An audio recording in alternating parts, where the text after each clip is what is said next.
And welcome to today's edition of Border Report Live. My name is Rudy Mireles, and I'm your host here in Harlingen, Texas, in the Rio Grande Valley of Deep South Texas. We have just got a whole list of things to talk about today on the rundown for today's episode, and we are going to get to those. And joining us to do that a little later in the program, we're going to bring in our San Diego correspondent Salvador Rivera, as well as our South Texas correspondent Sandra Sanchez, to talk about, again, just a whole host of different topics for today. But first, let's start with some of the things making headlines across the border, beginning with a federal judge has again ordered immigration agents in Chicago to wear and turn on their body cameras, telling them, quote, "That was not a suggestion."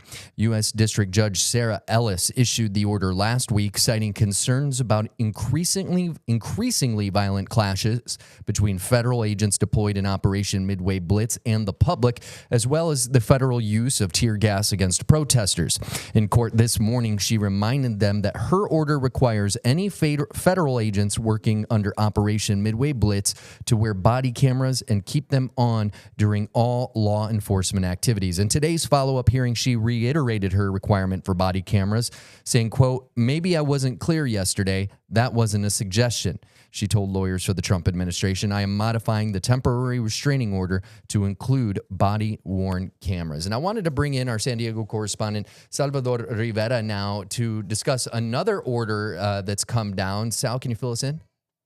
Well, ICE has always maintained that its agents can't arrest, detain people, even without warrants. But now apparently a court has ruled that agents cannot do that. And in fact, it has gone on to say that the agents can be arrested if they are detaining, grabbing people off the streets without a warrant. So this is quite a change.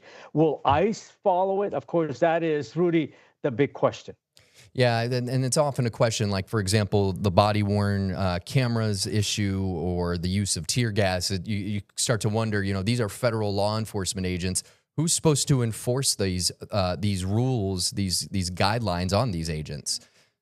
And in their defense, it's something that they have said is that in the heat of the moment, sometimes they forget to turn on the body-worn cameras, something that police officers, highway patrol agents have said. So it may not be something that they involuntarily do. Perhaps it's something that just skips their mind, or they forget to do it, or they're not trained. They're not accustomed to do it. They haven't been conditioned to do it at all times. So this could be a valid excuse. But now, according to the judge, it can't be an excuse. They have to do it. It has to be done. Yeah, and you mentioned that word conditioning, and that is so key there, and not to come to the defense of anybody on either side of this issue, of course, but, as someone with a military background myself, that conditioning is so crucial. It's why, law enforcement officers are required to go through, weapons training evaluations, things like that, because it's to get you in that kind of muscle memory to do and follow certain steps along the way. I know a lot of times, a lot of the things that we would do, during training exercises were just so repetitive. But when it came to the real world scenarios that we had to apply those training exercises to, it was just like second nature. It's almost like you don't even recognize it. So it's important to mention that. I think that training is definitely something that's going to have to really take place in this for those body-worn cameras to actually be activated. Because as you said, I know, not every federal law enforcement officer even has a body camera, as shown by this order saying that if they have one, they must wear one. So, if not everyone has one, chances are, as a group, the training process hasn't been there. But that's something definitely that I'm sure the Department of Homeland Security will have to look into going forward. We're going to bring you back again in just a little bit, Salvador, so please stay with us. Going on to some other lines happening across the border, Secretary of Defense Pete Hegseth announced Sunday that 3 people were killed during a 7th strike on an alleged drug vessel on Friday. Now, this one was allegedly linked to a Colombian guerrilla group.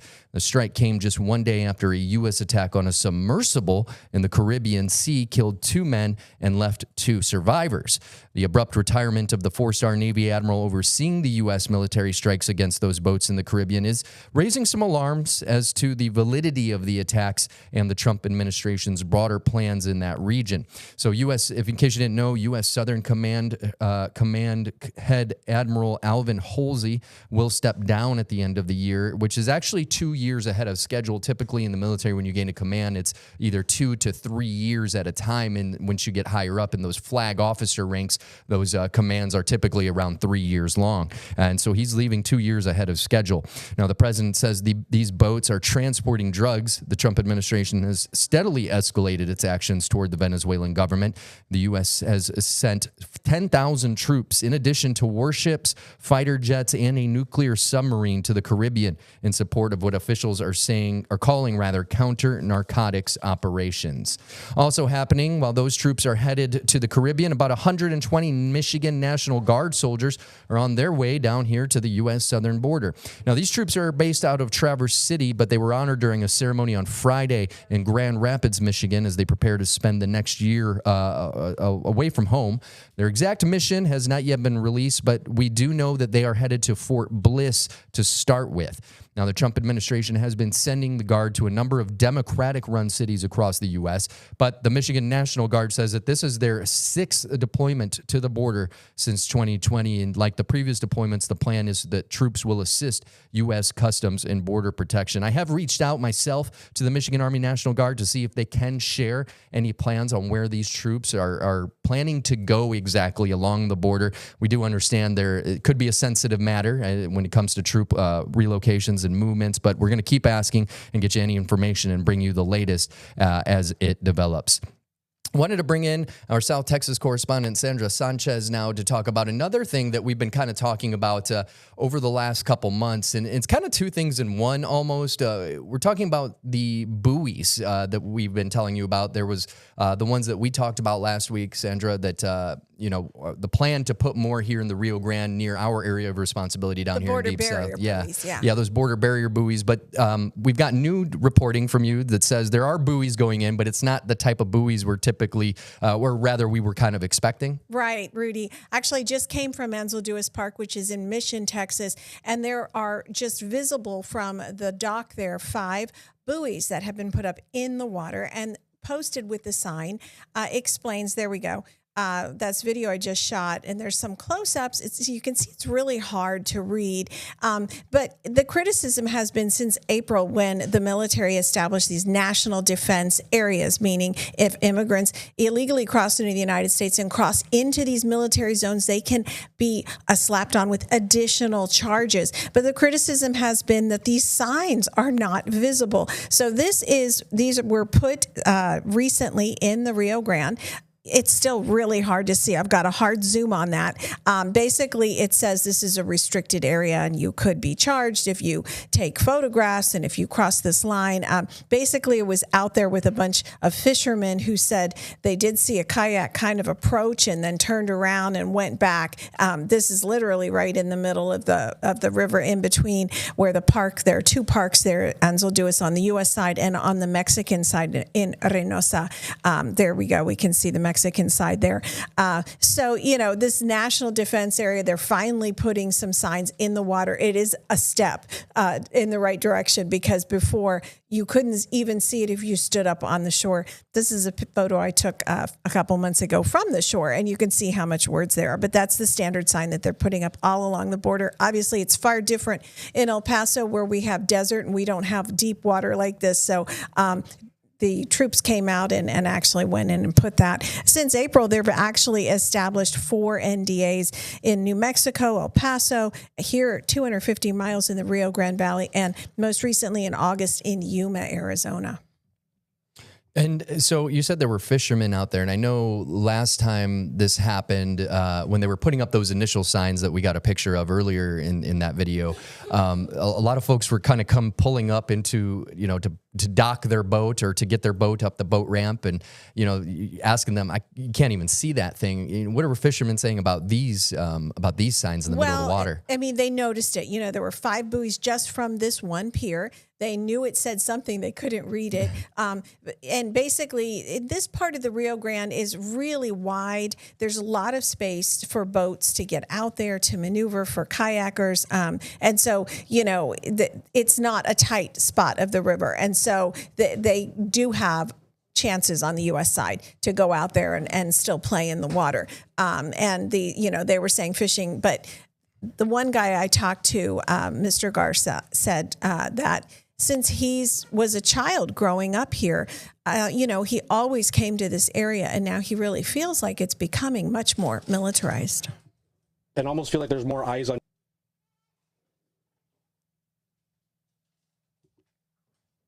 Having a little technical difficulty there, but could you tell us? Feel like there's more eyes, and almost feel like there's more, and almost feel like there's more eyes.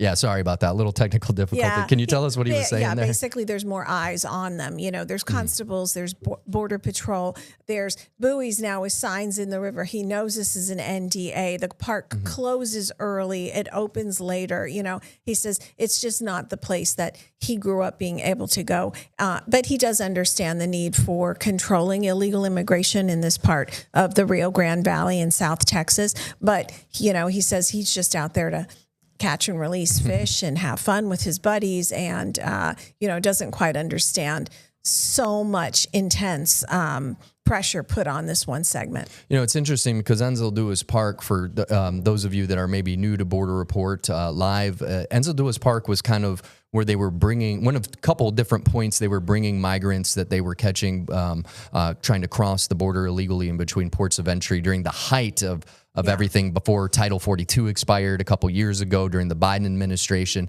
Is this area kind of a hot spot for people crossing illegally? No, it's really not. But it is the spot where all the senators, the congressmen, all the lawmakers who come to look at the border, they all stage right there, the press conferences. And I have to tell you, there was this funny thing that happened a few years ago. Senator Cornyn was actually there, and with another senator from Louisiana. And there is, I mentioned Enzo Duas Mexico Park right behind, and they have kind of a party boat that goes out. And there was this like kind of music, and they're like, "Mira los gringos," and there's all these like, heavy guard patrolling the senators, and then they come from behind on the river, and they both just jumped. But no, there haven't been for several years, because everyone knows this is very patrolled. But you're right, going back to 2014, 2015, this is very near here is where a lot of times young boys would be sent across with ropes, and they would have to string them on the U.S. side. And then, some of them died because they just were viewed expendable in the traffickers' eyes. And then they would come back with the rope, and the other people would hold on to the rope and, walk across and cross. But if they heard a boat approaching and they thought it might be Border Patrol, they would just drop the rope. And, people were, at their own peril and many times Border Patrol rescue them from the water.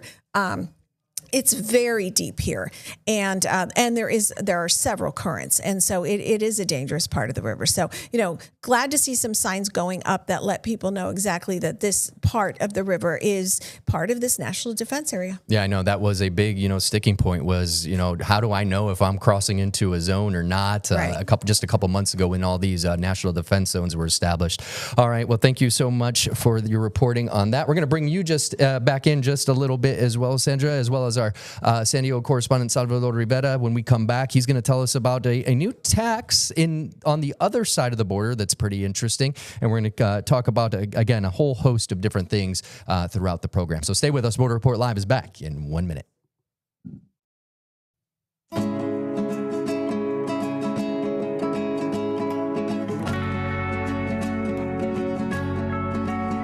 And welcome back to Border Report Live. My name is Rudy Mireles. Joining me now, San Diego correspondent Salvador Rivera. Sal, you got some new reporting on a very interesting topic, and it comes to a new tax happening on the other side of the border. Tell us about it.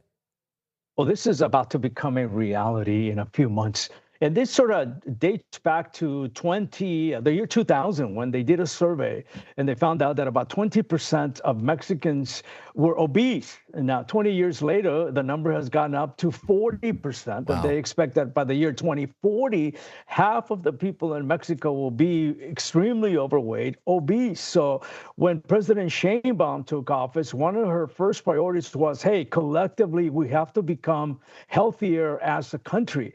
And one of the ways she's trying to do it is to limit the amount of sugar intake in its citizens. So it's saying, okay, Coke makers, energy drink makers, soda makers, we need you to cut back, and we need you to add a tax to your drinks. If people want to consume them, if people want to go ahead, they're going to have to pay more for them. Again, this is a way for President Sheinbaum to cut back, to make sugar-laden, sugary drinks more expensive. And the theory is that people will be less prone to buy those. Now, the tax is anywhere from 1.6 to 3.5 pesos per liter. This is for sodas, for energy drinks. Beer is also going up. Congress already approved the measure, but the tax also applies to violent video games. So videos aimed at, adults, video, betting, online betting, all of these vices are going up too. So the Sheinbaum says the money will be used for educational health programs throughout Mexico, especially geared towards children. There have been opponents, of course, soda manufacturers, drink manufacturers are saying, why us? Why do we have to bear the burden for this? There was a compromise reached where diet sodas or zero sugars or drinks that have zero sugar will not have this tax. But people are upset. Some of the Congress people in Mexico are saying, well, the only people who will suffer are mom and pop shops who will see their sales drop. They're saying, why don't the big drink manufacturers bear the burden, and they're the ones who should be paying more. But of course, they don't feel responsible for it. Coca-Cola has gone on to say that they will not make its 3-liter bottles available anymore in Mexico. But this seems to be going forward. Mexico's Congress approved it. Now it's up to the Senate, who will take up the issue. And then, of course, Sheinbaum has already said that she will definitely sign this bill, and the new tax should go into action starting in 2026. Just 2 points on that. It's pretty interesting that they're adding the video games and what was the other item that you said was on there? Betting, online gambling. That is also, if you bet in person, like at a casino or something, you're going to have to pay a fee. That fee goes up by 50%. Wow. The online bets go up by about 8%. So anything that's deemed to be unhealthy is going to be taxed in Mexico. Yeah, it's really interesting. This is the first time I'm hearing of something like this that's really taking into the, the complete wellness of an individual, not just, what we consider, the bad eating, the bad food that's bad for you, getting people exercising. It really seems like they're trying to take the whole person wellness concept into this bill. Another thing, that's interesting about it, and I'd be interesting to see is, and this is something, obviously anecdotal here, but I'll use my wife as an example of this, is anytime I go to certain stores to pick up dinner, she always says, on your checklist should be to check if the fridge has Mexican Coke in a glass bottle in there. Let me bring in Sandra Sanchez, because she's over here shaking her head about this. I was thinking the same thing. It's you go to a party, you go to someone's house, and you bring Mexican Coke that's made with real sugar, not corn syrup. Mm-hmm. And, it's a big thing here on the border. Now, I'm all for healthy living, but I can see where a lot of people are going to be upset if they can't get all that high sugar content from their Cokes. Yeah, maybe this is a little data dump. We need to do a little more research in to see what exactly the full, non-corn syrup drink economy is looking like here along the border. Because I'm telling you, again, it's anecdotal, but it's pretty much everyone I know is like, oh, they have Mexican Coke here. Whenever we go to a new restaurant, go to their house, they have Mexican Coke. It's a big draw, and it's available at Costco's here in Southern California because of the demand. Definitely. Another thing I neglected to mention, cigarettes are also being taxed. Hmm. They're going to cost a lot more. And in that regard, in California, cigarettes are probably the most expensive place to get your cigarettes. And we have seen that the number of people smoking has gone down. So perhaps there is small evidence that by raising prices for certain items, it does cut back on people wanting to buy them. Yeah, definitely. Well, here in the Rio Grande Valley, we unfortunately have been labeled one of the most obese metroplexes for several years, but that's kind of waning because they've had a real concerted effort to, do more exercise, healthier living, less bad eating habits, and more moving around and educate children younger to try to change this lifestyle, and we are starting to see that happen. So kudos to Mexico for pushing that direction as well, and realizing otherwise, it's going to get out of control. Yeah, just to piggyback on that, for example, in Cameron County, they're actually really pushing, when they're talking about what the future of the economy of, Cameron County, which is Texas's southernmost county. It's butted up right against Tamaulipas, Brownsville, Matamoros right there.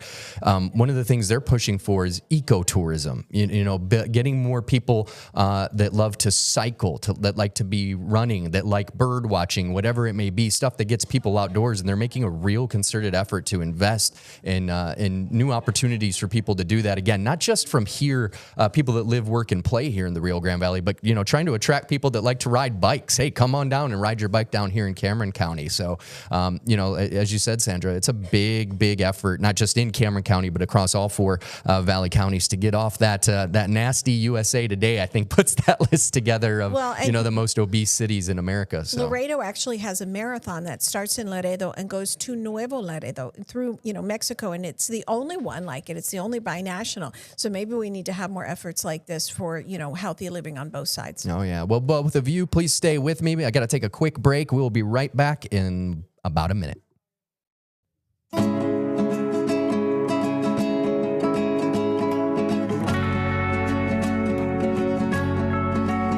Welcome back to Border Report Live. Going to bring in San Diego correspondent Salvador Rivera again to join us for this conversation.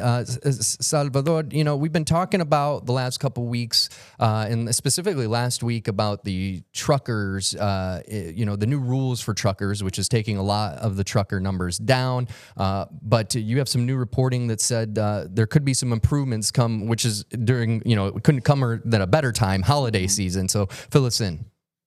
Well, truckers are saying, hey, there's perhaps some light at the end of this tunnel. We've had a really rough year.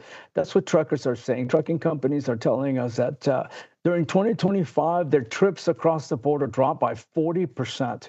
And they're blaming the tariffs. Because of the tariffs, it costs more to buy these products. So a lot of companies have cut back on orders, meaning there's less manufacturing, less need for trucks going across the border. And that has created an issue for a lot of trucking companies in Mexico. Drivers have lost a lot of loads that they're not taking to the U.S. or back from the U.S. to Mexico. So it means less money for the trucks, for the trucking companies, and for the economy along the border. But they're saying that because of the holidays coming up, they have seen a 15% spike in transportation needs across the border. So they're saying this is definitely a positive, a good trend as they go into the end of the year, and they hope this carries on into 2026. And they're also hoping that perhaps the tariffs come down or are eliminated altogether. They're also saying that the mandate by President Trump to make sure that all truck drivers driving in driving in the U.S.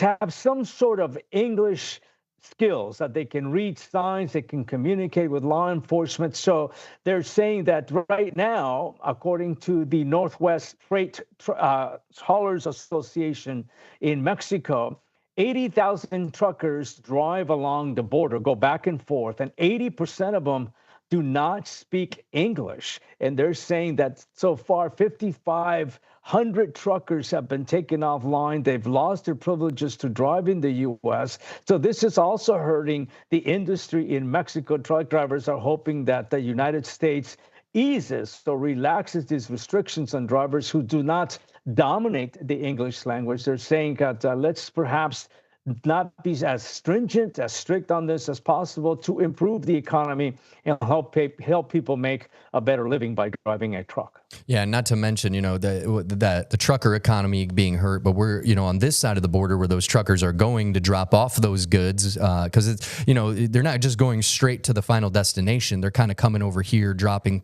stuff off strategically in pre-positioned areas for American drivers or other drivers here in America, I should say, to pick up and take those goods to the final destination. So those warehouses, for example, here in Far, Texas, about 30 miles down the road from us here in Harlingen, those have been seeing less business, less produce, a lot less stuff come through. And, it's funny, up until this year, I feel like every month we were seeing a new groundbreaking ceremony at a new, dry or cold goods storage facility. And those have really dried up themselves, those groundbreaking. So it'll be interesting to see what happens after this holiday season. But thank you so much for your reporting today, Salvador. And of course, thank you so much to our South Texas correspondent, Sandra Sanchez, for her reporting on today's episode. If you'd like to get more because maybe you missed this episode, well, you can always stay informed on the story shaping the U.S.-Mexico border in audio form. Now, Border Report Live is bringing you real-time updates, expert insights, and voices from both sides of the border in podcast form. You can find us on Apple Podcasts, Spotify,